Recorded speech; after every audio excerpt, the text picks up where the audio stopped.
Apocalipsis, el libro de la revelación de Jesús. El autor de este libro, que por cierto no se llama Apocalipsis, se nombra al principio. Fue escrito por Juan, lo que podría referirse al discípulo amado que escribió el Evangelio y las cartas de Juan, o podría ser un Juan diferente, un judío mesiánico que viajaba enseñando en la iglesia primitiva. Sea el Juan que fuera, deja claro en el párrafo introductorio qué clase de libro ha escrito. Primero que nada, lo llama una revelación o apocalipsis.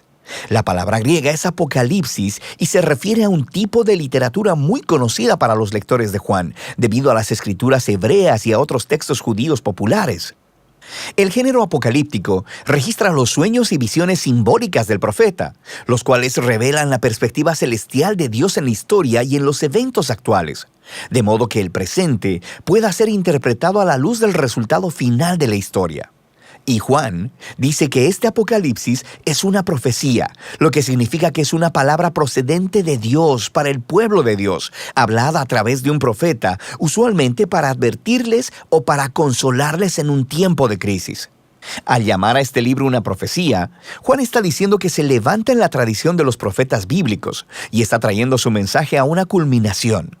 Esta profecía apocalíptica fue enviada a personas reales a quienes Juan conocía. El libro empieza y concluye con una carta circular que fue enviada a 7 iglesias en la antigua provincia romana de Asia. Ahora, el 7 es un número lleno de significado para Juan. Es un símbolo de plenitud basado en los 7 días del ciclo del Sabbat en el Antiguo Testamento. Y Juan ha entretejido el número 7 en cada parte de este libro. Ahora, con esta introducción, Juan nos ha dado una guía clara acerca de cómo quiere que entendamos este libro. La apocalíptica judía se comunica a través de imágenes simbólicas y números. No es un código secreto que predice la fecha del fin del mundo. Más bien, Juan está usando constantemente estos símbolos extraídos del Antiguo Testamento y espera que sus lectores vayan y descubran lo que significan estos símbolos al buscar los textos a los que están aludiendo. Además, el hecho de que es una carta significa que Juan en realidad está abordando la situación de estas iglesias del primer siglo. Así que, aunque este libro tiene mucho que decir a los cristianos de generaciones posteriores, el mensaje de este libro debe primero ser anclado en el contexto histórico del tiempo, lugar y audiencia de Juan, lo cual nos lleva a la primera sección del libro, el mensaje de Jesús a las 7 iglesias. Juan estaba exiliado en la isla de Patmos y vio una visión de Jesús resucitado y exaltado como el Rey del mundo y quien estaba de pie entre 7 candeleros. Y se le dice a Juan que este es un símbolo de las 7 iglesias en Asia Menor, el cual ha sido adaptado del libro del profeta Zacarías. Jesús empieza a abordar los problemas específicos que cada iglesia enfrenta. Algunas eran apáticas por su prosperidad y su influencia. Otras estaban moralmente corrompidas. Sus miembros todavía estaban comiendo comidas provenientes de rituales paganos y teniendo sexo casual en los templos paganos. Pero en otras de las iglesias, sus miembros permanecieron fieles a Jesús y estaban sufriendo acoso y hasta persecución violenta. Y Jesús advierte que las cosas se van a poner peores. Una tribulación que viene sobre las iglesias y las obligará a elegir entre la transigencia o la fidelidad. Para el tiempo de Juan, el asesinato de cristianos por parte del emperador romano Nerón ya había pasado y probablemente estaba en marcha la persecución por parte del emperador Domiciano. Así que la tentación era negar a Jesús, ya sea para evitar la persecución o simplemente para unirse al espíritu de la época romana. Jesús les llama a la fidelidad para que ellos puedan vencer o literalmente conquistar. Y Jesús promete una recompensa para todos los que se mantengan fieles en esas iglesias. Cada recompensa se extrae directamente de la visión final del libro sobre el matrimonio del cielo y la tierra. Así que esta sección inicial establece la tensión principal de la narrativa que guiará el desarrollo de la historia en este libro. ¿Permanecerá el pueblo de Jesús? ¿Heredarán el nuevo mundo que Dios tiene preparado? ¿Y por qué la fidelidad a Jesús se describe como una conquista? El resto del libro es la respuesta de Juan a estas preguntas. Después de esto, Juan tiene una visión del trono celestial de Dios y la describe con imágenes extraídas de muchos profetas del Antiguo Testamento. Alrededor de Dios hay criaturas y ancianos que representan a toda la creación y a las naciones humanas. Y estos le están rindiendo honor y lealtad al único Dios, Creador verdadero, quien es santo, santo, santo. En la mano de Dios está un rollo cerrado con 7 sellos de cera. Simboliza el mensaje de los profetas del Antiguo Testamento y el rollo sellado de las visiones de Daniel. Estos tratan sobre cómo el reino de Dios se manifestará completamente, tanto en la tierra como en el cielo. Pero sucede que nadie es capaz de abrir el rollo hasta que Juan escucha de alguien que sí puede. El león de la tribu de Judá y la raíz de David. Él puede abrirlo. Estas son descripciones clásicas del rey mesiánico en el Antiguo Testamento, quien traería el reino de Dios a través de conquistas militares. Ahora, eso es lo que Juan escucha, pero luego, cuando se voltea a ver, lo que ve no es un rey león agresivo, sino un cordero sacrificado y ensangrentado, y quien está vivo, parado y listo para abrir el rollo. Ahora, el símbolo de Jesús como un cordero inmolado es de importancia crucial para entender el libro. Juan está diciendo que la promesa del Antiguo Testamento sobre el futuro y victorioso reino fue inaugurada a través del Mesías crucificado. Jesús venció a sus enemigos al morir por ellos como el verdadero Cordero Pascual, para que así ellos pudieran ser redimidos. Debido a la resurrección, la muerte de Jesús en la cruz no fue una derrota. Fue su entronización, fue la manera en que conquistó al mal. Así que esta visión concluye con el Cordero junto a aquel que estaba sentado en el trono, y juntos son adorados como el único verdadero Creador y Redentor. Y así, el Cordero inmolado comienza a abrir el rollo. Este es un símbolo de su autoridad divina para llevar a su conclusión la historia humana. Lo que nos lleva a la siguiente sección del libro, los 3 ciclos de 7. 7 sellos, 7 trompetas y 7 copas. Y cada ciclo ilustra el reino de Dios viniendo en justicia a la tierra, así como existe en el cielo. Ahora, algunas personas piensan que los 3 grupos de 7 juicios divinos representan una literal secuencia lineal de eventos que ya sucedieron en el pasado, podrían estar sucediendo ahora o que sucederán en el futuro cuando Jesús regrese. Pero nota cómo Juan ha entretejido juntos todos los grupos de 7 para que las últimas 7 copas salgan de la 7ª trompeta y del 7º sello, y cómo las 7 trompetas emergieron del 7º sello. Son como una muñeca rusa. Cada 7º elemento contiene a los siguientes 7. También nota cómo cada una de las series de 7 culminan en el juicio final y tienen conclusiones correspondientes con cada serie. Así que es lo más probable que Juan esté usando cada grupo de 7 para representar desde 3 perspectivas diferentes el mismo periodo de tiempo entre la resurrección y el futuro regreso de Jesús. De manera que el Cordero inmolado empieza a abrir los primeros 4 sellos del rollo. Y Juan ve 4 jinetes. Es una imagen inspirada del libro de Zacarías, capítulo 1. Y ellos simbolizan tiempos de guerra, conquista, hambruna y muerte.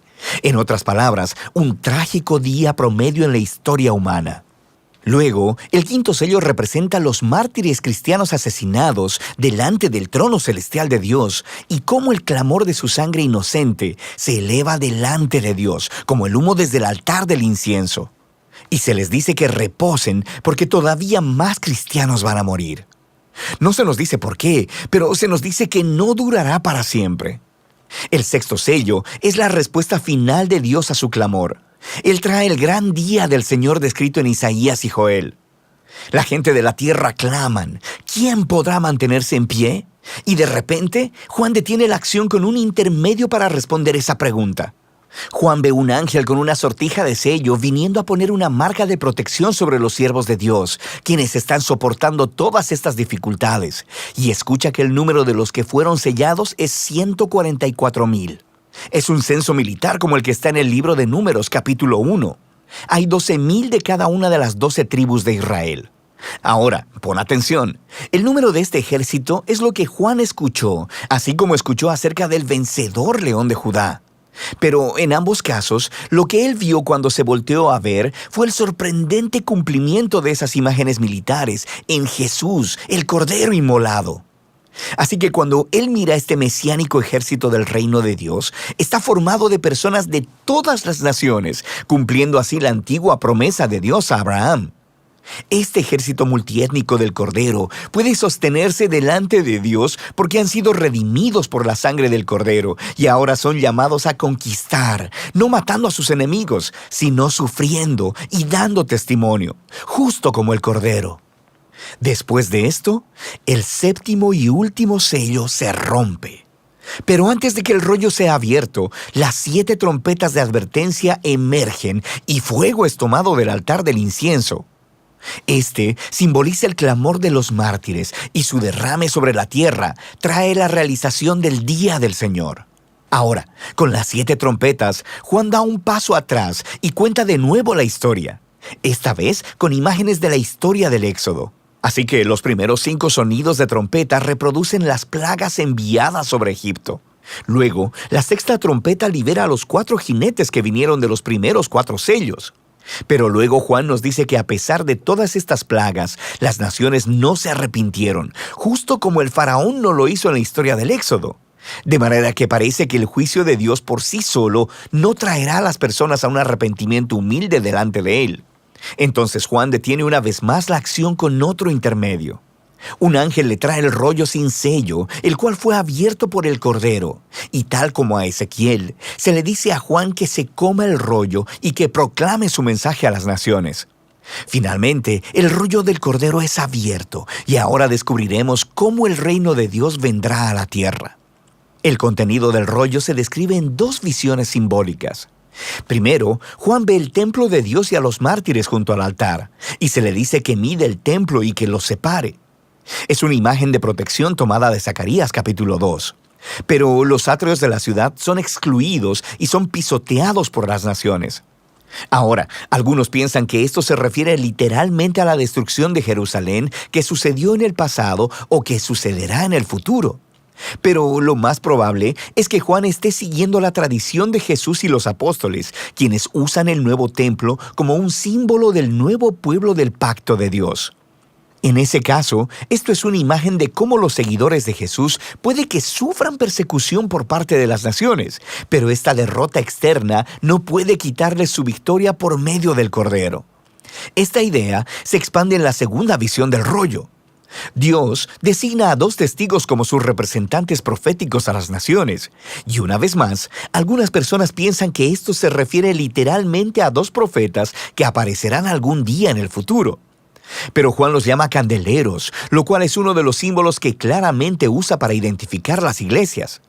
Así que esta visión es probablemente acerca del rol profético de los seguidores de Jesús, quienes deben llevar el manto de Moisés y de Elías y llamar a las naciones y a los gobernantes idólatras para que se vuelvan al único Dios verdadero. Pero luego, de repente, una horrible bestia aparece, que permite que el lector recuerde Daniel capítulo 7, y la bestia conquista a los testigos y los mata. Pero luego, Dios resucita y vindica a los testigos delante de sus perseguidores, y el resultado final es que muchos de entre las naciones finalmente se arrepienten y dan gloria al Dios creador en el día del Señor. Ahora detente, piensa en la historia hasta aquí. Los juicios de advertencia de Dios a través de los sellos y las trompetas no generaron arrepentimiento entre las naciones, justo como las plagas del Éxodo solo endurecieron el corazón de Faraón. Pero el Cordero conquistó a sus enemigos al amarlos, muriendo por ellos. Y ahora el mensaje del rollo del Cordero revela la misión de su ejército, la Iglesia. El reino de Dios será revelado cuando las naciones vean a la Iglesia imitando el amoroso sacrificio del Cordero, no matando a sus enemigos, sino muriendo por ellos. Es la misericordia de Dios demostrada a través de los seguidores de Jesús que llevará a las naciones al arrepentimiento. Esta sorprendente declaración es el mensaje del rollo abierto que Juan ha colocado justo en el centro de todo el libro. Después de esto, la última trompeta suena y las naciones son sacudidas, conforme el reino de Dios viene a la tierra como es en el cielo. Así que ahora sabemos cómo la Iglesia dará testimonio a las naciones y heredará la nueva creación. Pero ¿quién es esa terrible bestia que hizo guerra al pueblo de Dios? ¿Y cómo terminará toda esta historia? Juan nos dirá esto en la segunda mitad del libro de Apocalipsis.